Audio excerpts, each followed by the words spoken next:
district. He spoke recently at the Educating Children of Color, what are they called, event programs, conference, conference, thank you.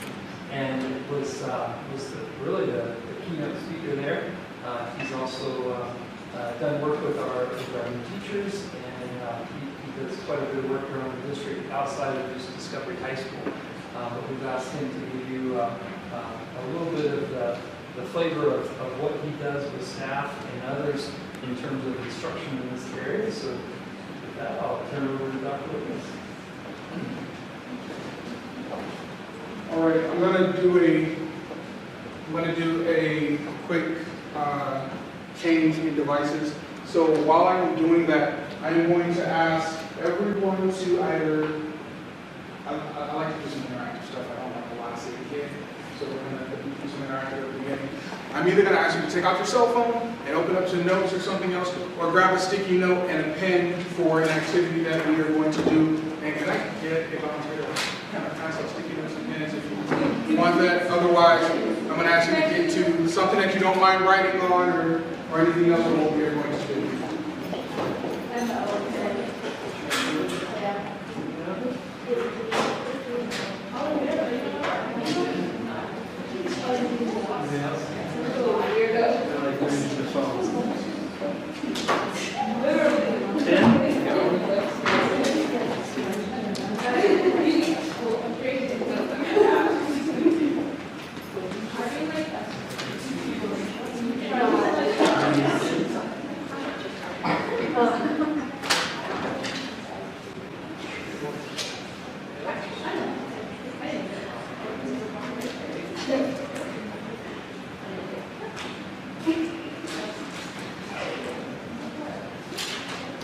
All right, good evening. So, for those, and Kurt, thank you for that introduction. For those of you who don't know me, Dr. Wiggins, I am the principal of Discovery High School, the district DAAC coordinator, and we have been working to move forward. One of the things is I want to thank it's very interesting that we're here at Talbot, being in a STEAM innovation school, and when we look at our district, we talk about excellence, tradition, and innovation, and always being able to move to what that next piece is. And so what we're going to talk about tonight is culturally responsive instruction. Now, culturally responsive instruction has also you've heard culturally responsive teaching or things like that, just for the sake of, hey, here's what we're going to do. We're talking about instruction and instructional processes. And so tonight what I am going to do is going to briefly take you through a couple of, or take you through an activity that I have done with new teachers and that I do with that I do with anyone wanting to understand culturally responsive instruction, what it looks like, the purpose of it. We're going to talk about what it has done thus far and where we're going to go, what it is and what it is not.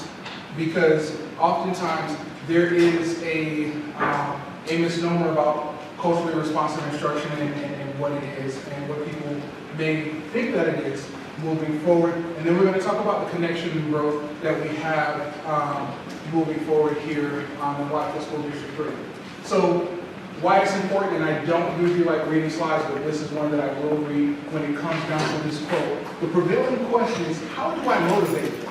Implies that they're somehow dependent or incapable of self-motivation and in need of help from a more powerful other. In this sense, the at-risk label acts as a heightened perception of students as motivation is dysfunctional or increases the tendency not to trust their perspective. The fact that an inordinately high number of at-risk students are poor and people of color should cause us to reflect on how well we understand motivation. Now, if I had more time, I definitely would open it up and want to hear your thoughts regarding this particular quote. But this particular quote says, how do I motivate them? And oftentimes we enter into a classroom environment, we enter into an educational environment thinking that we know everything. and we understand everything. And so if it doesn't match up with our understanding, there's a lack of motivation. And so the other part of BOLD is just saying that at-risk students or poor and people of color, that's not always the case when we are thinking of any time we are at risk. We can have a student who experiences trauma, and that is at risk. We can have a student who, yes, might be a student of color who is at risk, but we have many different things that we can look at, and that puts us in an at-risk category, or a category that we want to be able to address in a smaller piece. So what I'm going to ask that you do on that paper, you are going to write down your first impressions, okay? I am going to show you a couple of slides. You're going to get about 10 to 15 seconds to look at the slide. And there have been, I think, one or two people here who have been in my presentation before. I've seen you do something like this before. But you're going to look at the slide. You're going to write down your first impression, okay? After you write down your first impression, I'm going to move on, and then we're going to talk about that very briefly. Now, before I actually go over this, and this is 8 slides, but I ended up adding one, so it's 9 slides now. But one of the things that I do want to talk about before I usually do this in a professional development context, I do something called windows and mirrors. We're not going to do it, but I'm just going to talk to you about it. It's where I take a sheet of paper, or I have you take a sheet of paper, and I give you a bunch of different things, and I say, what I want you to write down is only for you. These are things that can be touchy topics, but it really depends on you. And it's like, what is your age? What is your gender? What do you identify as? Things like that. And I ask you to write it. I ask our teachers, starting off, to write it around the board. And it's a blank sheet of paper on both sides.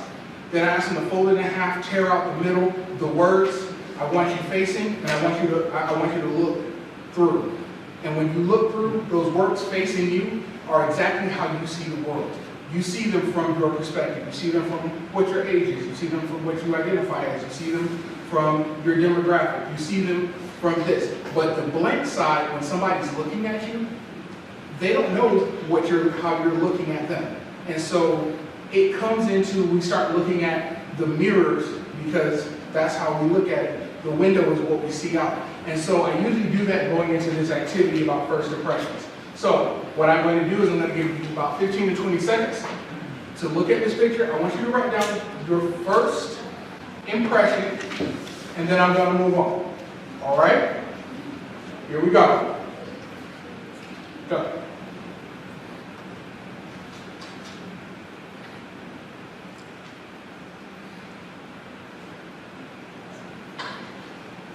All right, here we go.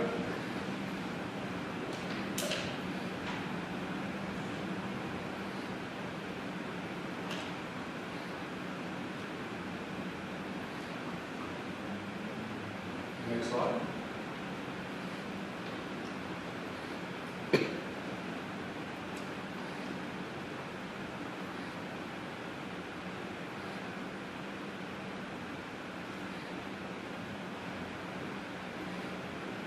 Next slide.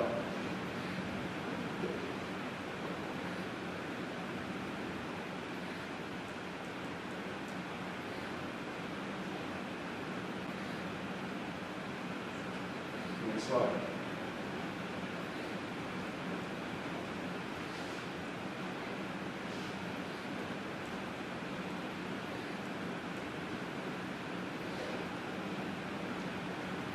Next one.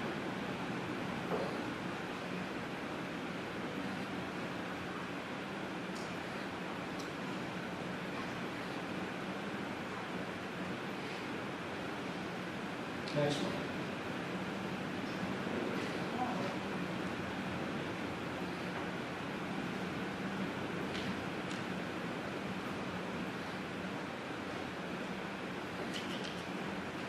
Next one. And there's one more after this.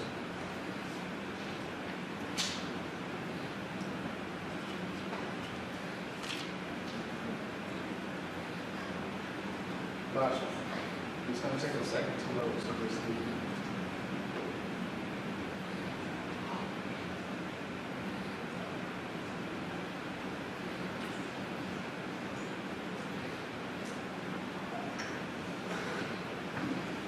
All right, before I switch to the next slide, like I said, I want some interactivity, so I'm going to ask you to kind of popcorn out.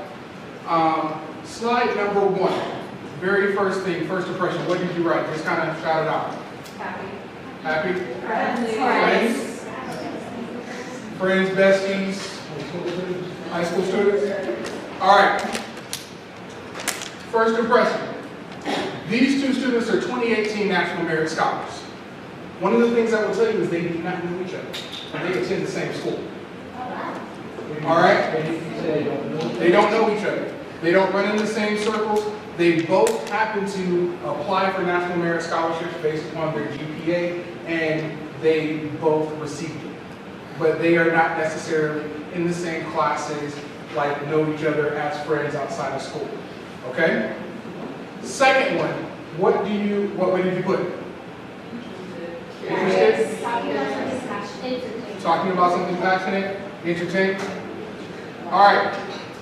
So this is a young man who helped a fellow student who was accidentally run over by her mother after school, and he went and got the car jack, helped lift up the car to save his friend's life. I see a lot of jaws dropping. When we start talking about those first perceptions, when you look at that picture, is that something you would have thought? All right. What do you have for the next one? Old school. Old school? Generational? All right. Now, watch this because this is going to really have a telltale sign of what's going on in the room. I'm here to tell you who these people are. This is the Microsoft team and Bill Gates. Now, question. If you saw them and they were trying to get you to invest, how many of you would invest based on how they look? Hillbillies?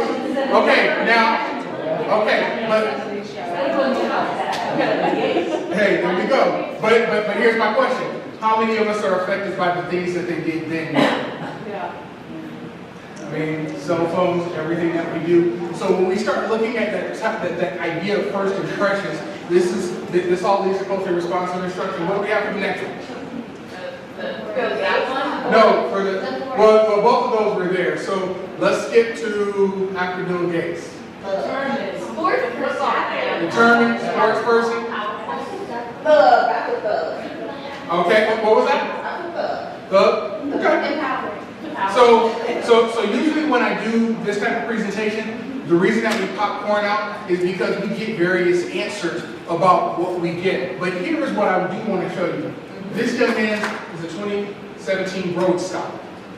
When we talk about Rhodes Scholar, you're talking about one of the highest scholarships in the world. Okay? This young man is one that when you start thinking about the deck stacked against him, or how you would get out. Someone said athlete, yes, football was his way out. You see he has written football on there, but it was football and it was his academics that got him to turn things around. He was someone who, he says that my dad is in prison for life. My mom was assaulted. He's talking about all these different things and the labels that he has, but when we start talking about the instruction that he receives and how he's perceived, he looks one way, but he is not necessarily the way that he looks. All right, sorry, I jumped to this one. Who do you all have here? So someone said that. He looks like unhappy. Okay. So he's the former Pope. One of the things that I will tell you is when I do this with adults, when I've done this with teachers and I've done this in the adult context, there are mixed feelings that come when this one comes up, and it becomes a constructive dialogue about what the perceptions are. And the reason that we talk about this is because this is first perception. What do you have for the next picture after this one? Outdoors? Homeless? Hiker? Activity? So I'm going to tell you, usually because because when I want to do presentations and I want to reach multiple groups, I use my own family to go through. So I went and my 16-year-old son said nature blog. Okay? I'm going to tell you, so this guy, this was a while ago, but he is a criminal.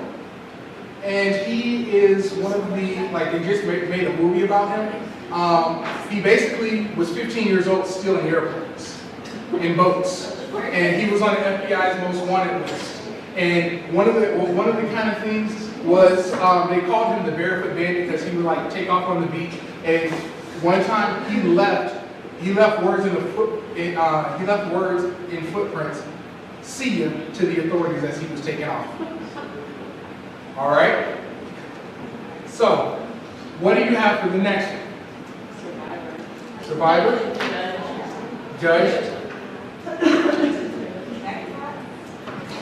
Who said neck tats?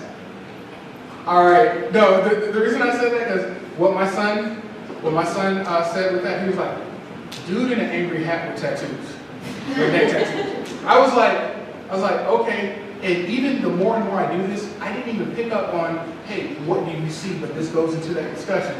But this young man, 36, he was a homeless man, so someone said homeless, yes. But what he ended up doing was he heard smoke and crying from a building, and he jumped the fence, went in to save the people in the burning building. All right?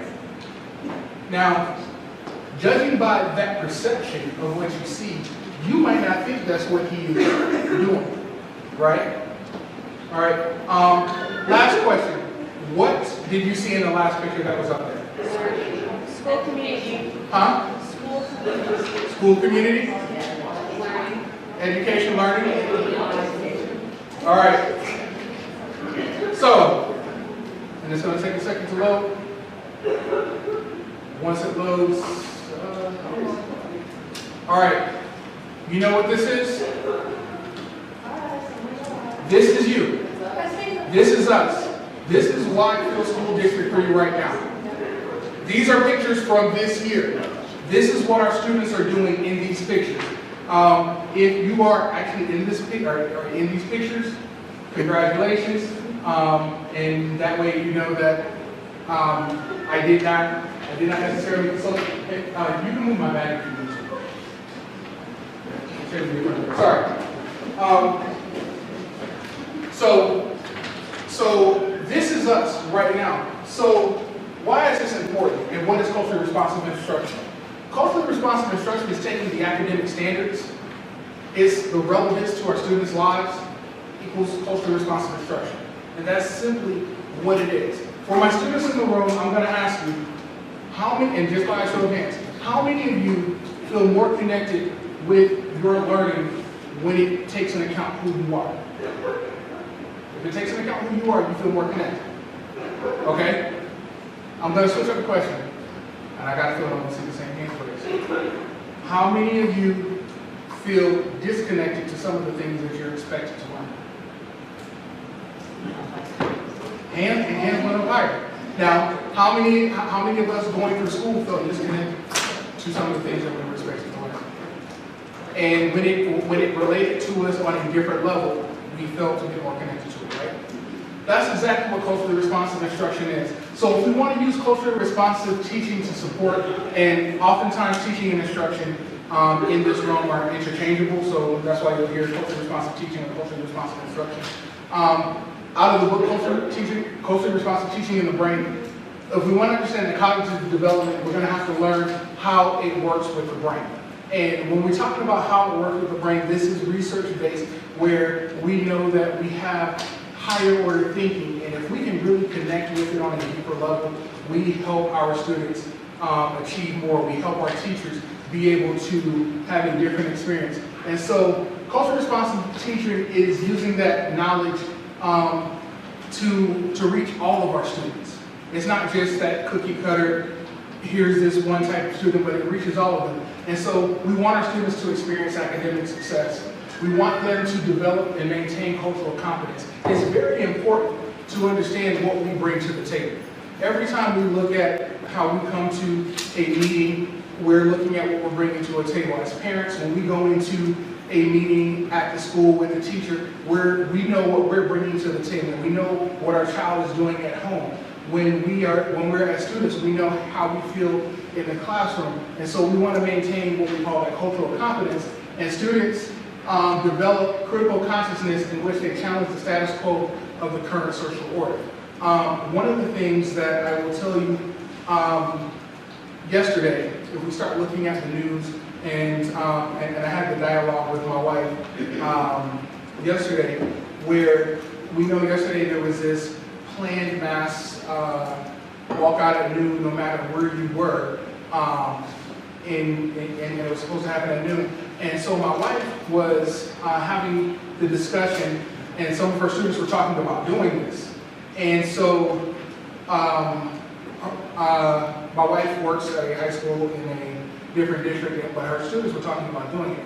And my wife goes, explain to me why you were going to do this in this manner.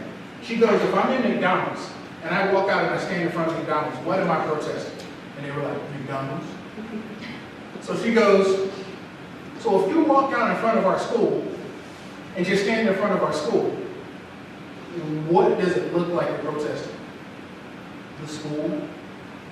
So if that is not what you're protesting, what do you need to do to get in front of the people that need to be heard? And she just said it like that. So me being who I am, I get on the phone and we're talking, I'm like, babe, please don't listen. I just don't want to hear your name on the news. But this is what her students did. Her students actually took that conversation, and when they walked out, they walked down to City Hall and made their voices heard in a peaceful protest down at City Hall, and came back to the school and resumed classes. Now, when we look at this concept of culturally responsive instruction, what kind of teaching moment happened right there? It was one, a good one. It was one that I see who you are, I see what you're bringing to the table. How do we learn in this content? Because if my conversation with you is how do you get your voice heard, and then you take it, oh, I need to go down the street, down to City Hall, and come back, I got my voice heard in a different way. And so we start talking about that. So the goal of culturally responsive teaching or instruction is to create a learning environment that's conducive to all students. I will tell you that that conversation ended up having 300 students go and come out. Do you not think that was conducive to the learning environment?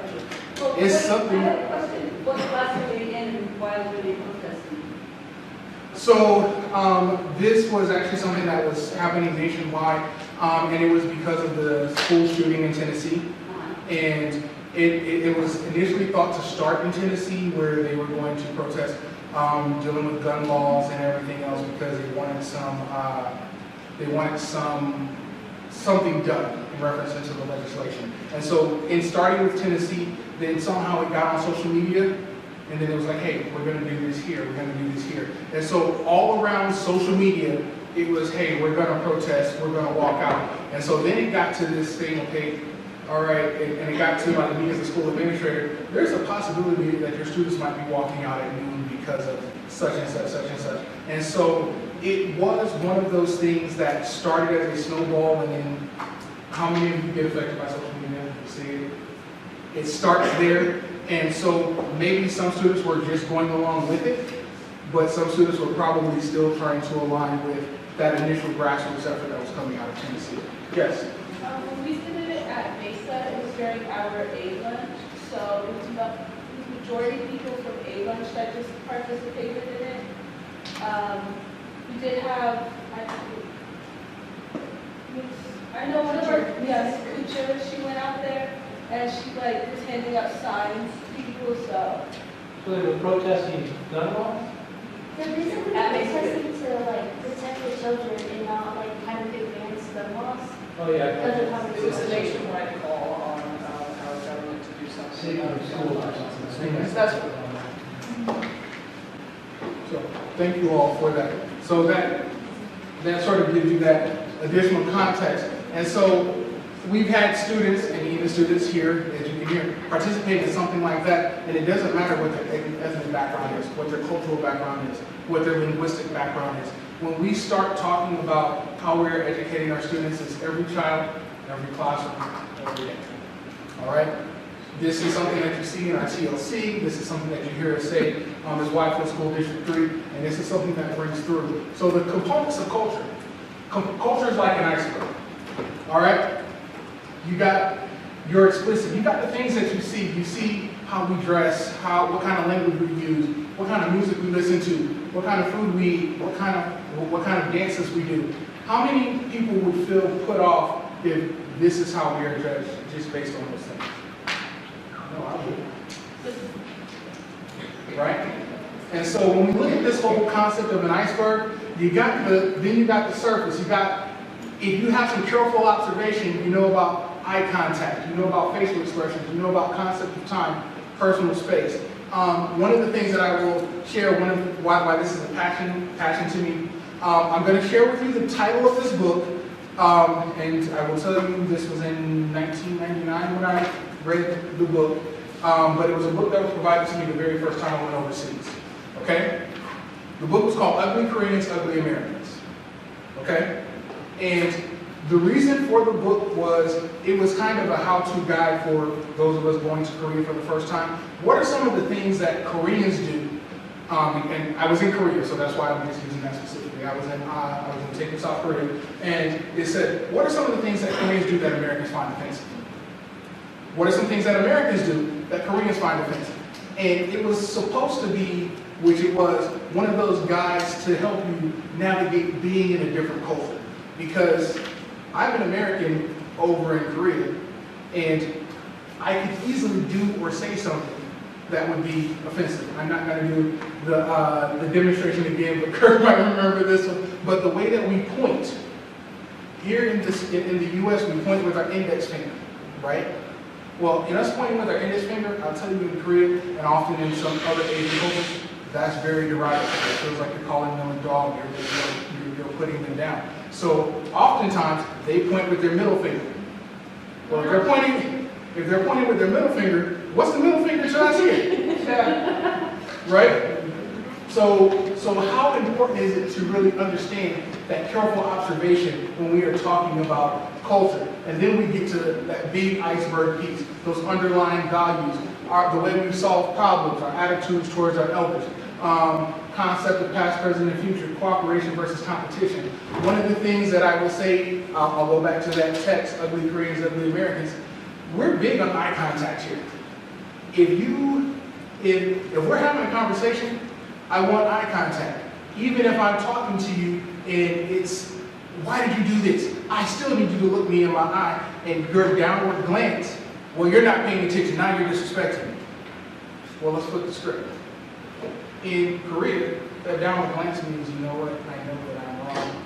I should not, I don't have the right to look you into your eye. Now, those two actions are the same, but the perspective is varied in how we deal with that. And so this is why we are talking about that piece when it comes down to culturally responsive instruction. Now, I do want to put this out there, culture is not race. I want that to be known, culture is not race. When we start talking about culturally responsive instruction, this does not have to do with race.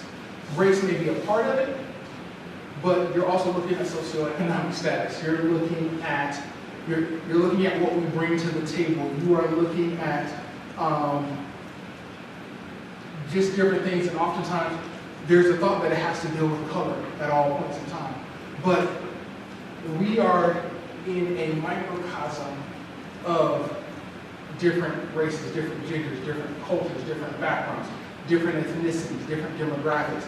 And so our cultural responsiveness has to be fluid enough to be able to understand where we are. So it is not just race. And so this quote says, the pitfall of the world culture generally translates into looking at surface culture. We're looking at artifacts, customs, literature, and so forth, and considering the inclusion of more cultural responsiveness into the classroom. So how do we get deeper there? Because it's not that you have to be an expert, okay? To respect someone else's culture, you don't have to know everything about it, but you're willing to learn about it, all right? A culturally responsive teacher can create a culturally responsive classroom. We don't have to master every detail of every culture that we encounter. We know that there are some things that we encounter, but we have to work through. It's not necessarily about mastering it, because if we master it, or if we attempt to master it, we can get to that last point that I'm going to talk about. But students of different races don't necessarily need to be taught differently, okay? It is really about connecting with what it is, and so this is some of the discussion that we have had with our teachers this year. Don't try too hard, and I'm paraphrasing. I see some laughing because we know when sometimes when we try too hard, it comes off as us being ingenuine. It comes off being fake. So it is truly about, hey, what it is not. And so the goals are establishing inclusion, developing attitude, embracing meaning, and embracing competence. The part of culturally responsive instruction comes with us learning as well. Okay? This is no more as being the sage on the stage that we know everything, because we learn from our students just as much as our students learn from us. We have things that we need to impart to our students when it comes down to curricula. However, if we're able to connect that curricula to what our students are learning, then we learn just as well. I'll tell you, for example, today I went into one of the classrooms, and one of my students was messing around with the science thing. You know, you take the ball and it hits and it just transfers energy. And so he was messing around with it, and he was like, that's cool. I said, here, let me show you something. And I did something else to where they were going in opposite directions. He's like, how do you do that? And so then I started explaining it to him, and he goes, you lost me when you said that. I said, okay. And another one was like, yeah, I don't really get it. And I said, okay, let me take you back to when I was teaching. I said, I would walk into a classroom, and I taught science. I walk into a classroom, I make sure everything was clear, all my students were out of the way, and I just kick a chair across the room. No, nothing. But would that get your attention? Did I just kick the chair across the room? Would it get your attention? Get your attention? And then I go, an object at rest stays at rest until an outside force acts upon it. I was at outside force. I kicked the chair. What is that? And he goes, that's Newton's first law. But you just didn't understand it when I said it right there?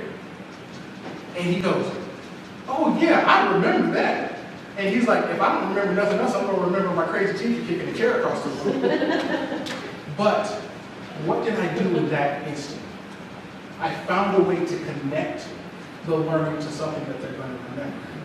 And so now, moving forward, if I start talking Newton's second law and Newton's third law, well, it all starts with an object being at rest needing to move. So what is that kicking the chair? So when we start talking about the culturally responsive instruction, how do we tie those goals into that? And so what we did with the staff, and I'm not going to go into a whole lot of detail right now, but we started talking about strategies to be culturally responsive. And with the new teachers, I did go through each one of these, and I provided resources and some things for them to get started with. And it's talking about have positive perspective on parents and families. How do we get our parents and families involved? Because sometimes when we start dealing with culture or the thought of culture, it takes us down, oh, well, their family's not going to be involved. Well, not necessarily. How do we connect with that family to get them involved? All right? Communicate high expectations. How many of us, either now in school or when we were in school, knew that we could do a whole lot more than what we were doing, but the expectation was set low, so we just met that expectation? Watch this. I'm about to try something right now. I need everybody in this room, raise your hand as high as you can. Okay? Oh, Ready? exactly. Now raise it a little bit higher. All right, raise it just a little bit higher. Okay. Time off. Here's the thing.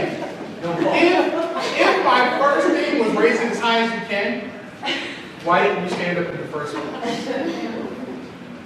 if it was raise it high as you can, why didn't you stand on the bench in the first place? Or why didn't you stretch just a little bit more in the first place? Why? Because the communication was raise it as high as you can. Now, if I said something about I want you all to stand up and raise it as high as you can, I set a different expectation. So when we talk about setting that, we have to communicate the high expectations, because all of our students can mean what that high expectation is when we're talking about culturally responsive instruction. Learn within the context of the culture. How many of you have stories that you might be in a situation and you're like, oh, you know what, something like that happened to me, and you want to share it? That type of thing adds depth to the learning. Now, sometimes we can get off of rabbit trails, and as teachers, we don't want to just continue to keep going. But what does that bring to the learning context? Because sometimes I, as a teacher, might explain it one way and think, oh yeah, you know, I got them and I reached them, and no, I didn't. But little Johnny is telling the story, and oh, I get it now.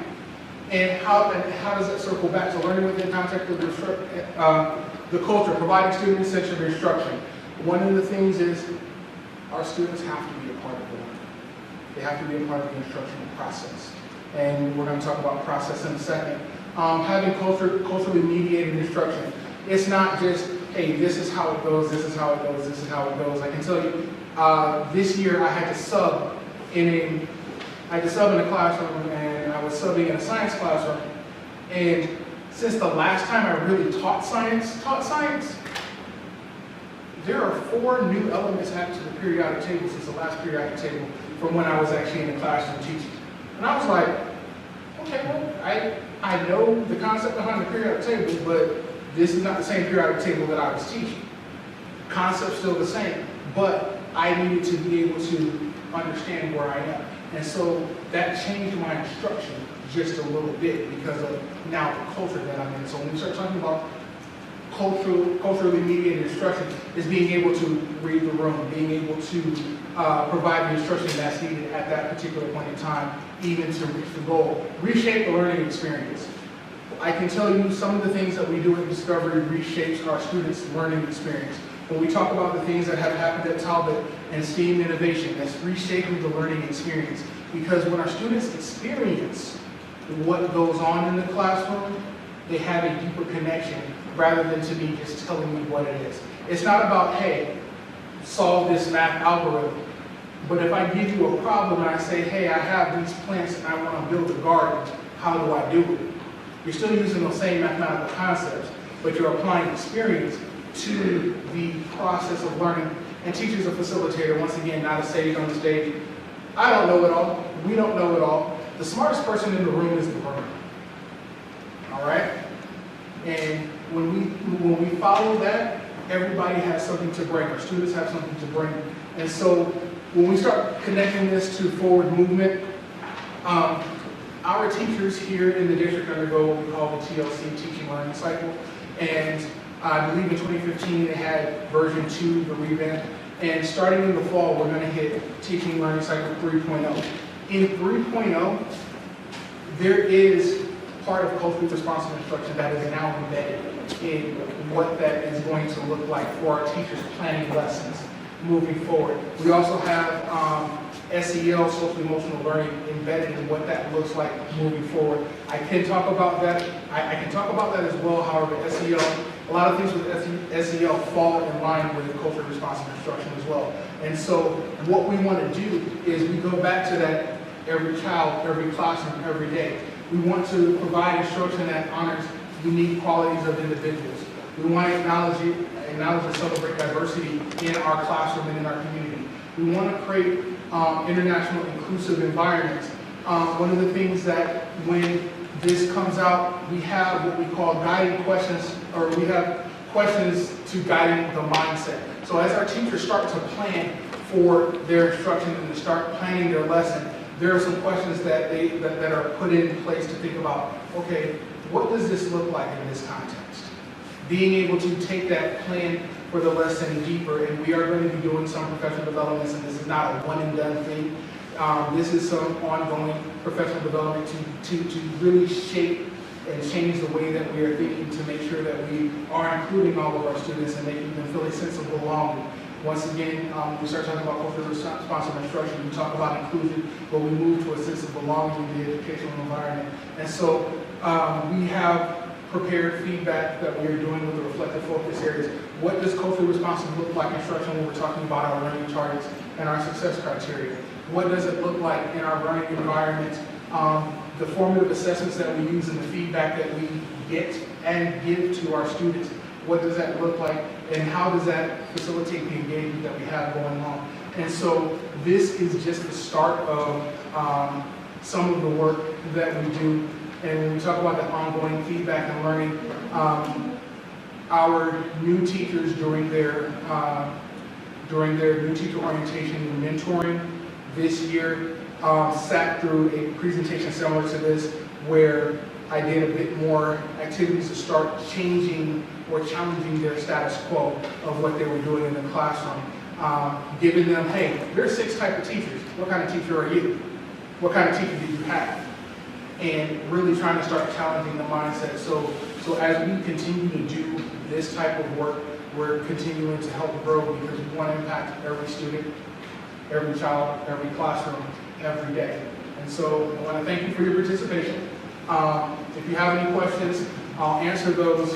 And what I will do is I will just put up my contact information as well. If you need it, scan the QR code that will just download that information, but that lets you know where I am. If you have questions or need to contact me, because this work for EDI is things that we do here, but we also do that across the board. So with that, are there any questions?